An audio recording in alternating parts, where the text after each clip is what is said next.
Hello friends, പുതിയൊരു വീഡിയോയിലേക്ക് സ്വാഗതം. നമ്മുടെ മാക്ബുക്കിൽ നിന്നും ഐഫോണിലേക്ക്, ഐഫോണിൽ നിന്നും മാക്ബുക്കിലേക്ക്, ഇനി അല്ലെങ്കിൽ ഐഫോണിൽ നിന്നും ഐഫോണിലേക്ക്, മാക്ബുക്കിൽ നിന്നും മാക്ബുക്കിലേക്കെല്ലാം ഇങ്ങനെയെല്ലാം തന്നെ നമ്മൾ എയർ ഡ്രോപ്പ് എല്ലാം യൂസ് ചെയ്യാറുണ്ട്. ഇത്തരത്തിൽ എയർ ഡ്രോപ്പ് എല്ലാം യൂസ് ചെയ്യുന്ന സമയത്ത് നമ്മൾ സാധാരണ ഇപ്പോൾ ഐഫോണിൽ ഒരുപാട് കണ്ടന്റ് എല്ലാം ഉണ്ട്. ഇത് മുഴുവനായി നിങ്ങൾക്ക് മാക്ബുക്കിലേക്കെല്ലാം മാറ്റണമെന്ന് കരുതുക. സാധാരണ നമ്മൾ ഈ ഒരു ഫയലെല്ലാം സെലക്ട് ചെയ്തതിന് ശേഷം എയർ ഡ്രോപ്പ് ഓപ്ഷൻ എല്ലാം യൂസ് ചെയ്ത് സെൻഡ് ചെയ്യുകയാണ് ചെയ്യാറ്. എന്നാൽ ഇത് ഒരുപാട് സമയമെല്ലാം എടുക്കുന്ന ഒരു കാര്യമാണ്.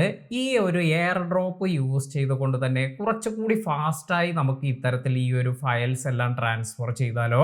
എന്നാൽ ഇതിനായി നമ്മൾ ചെയ്യേണ്ടതായ ഒരു ട്രിക്കിനെ കുറിച്ചാണ് പറയുന്നത്. എന്നാൽ ഇത് കേൾക്കുമ്പോൾ നമുക്ക് കുറച്ച് തമാശയെല്ലാം തോന്നാം. എന്നാൽ ഈ ഒരു മെത്തേഡിലൂടെ ഇത് യൂസ് ചെയ്യുകയാണെങ്കിൽ നല്ല സ്പീഡിൽ നിങ്ങൾക്ക് ഡാറ്റയെല്ലാം തന്നെ നിങ്ങളുടെ ഐഫോണിൽ നിന്ന് മാക്ബുക്കിലേക്കെല്ലാം ട്രാൻസ്ഫർ ചെയ്യാൻ സാധിക്കും. അപ്പോൾ എന്താണ് ഈ ഒരു ടിപ്പ് എന്ന് നോക്കാം.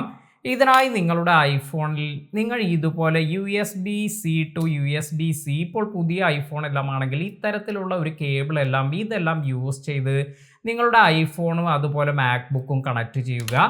ഫോണിലും അതുപോലെ നിങ്ങളുടെ മാക്ബുക്കിലെല്ലാം വൈഫൈ, ബ്ലൂടൂത്ത് എല്ലാം എനേബിൾ ചെയ്തതിന് ശേഷം ഇനി നിങ്ങൾ എയർ ഡ്രോപ്പ് എല്ലാം യൂസ് ചെയ്ത് ഫയൽസ് എല്ലാം ട്രാൻസ്ഫർ ചെയ്ത് നോക്കൂ. അപ്പോൾ ഈ ഒരു കേബിൾ കണക്ഷൻ ഉള്ളത് കൊണ്ട് തന്നെ എയർ ഡ്രോപ്പ് യൂസ് ചെയ്യുമ്പോൾ വളരെ ഫാസ്റ്റായി ഇത് ട്രാൻസ്ഫർ ആകുന്നത് കാണാം. അപ്പോൾ വലിയ ഫയൽസ് എല്ലാം ഉള്ളവർക്ക് ഈ ഒരു മെത്തേഡ് എല്ലാം യൂസ് ചെയ്യാം.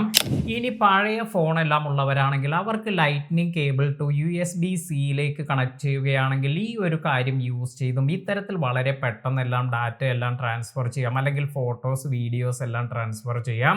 അപ്പോൾ ഈ ഒരു മെത്തേഡ് ഇതുവരെ ട്രൈ ചെയ്ത് നോക്കാത്തവർ ട്രൈ ചെയ്യുകയും അതുപോലെ നിങ്ങൾക്ക് വന്നിരിക്കുന്ന ഈ ഒരു മാറ്റമെല്ലാം തന്നെ ഇത് താഴെ കമൻറ്റിൽ മെൻഷൻ ചെയ്യാനും മറക്കാതിരിക്കുക. പുതിയ അറിവുകളുമായി മറ്റൊരു വീഡിയോയിൽ കാണാം. താങ്ക്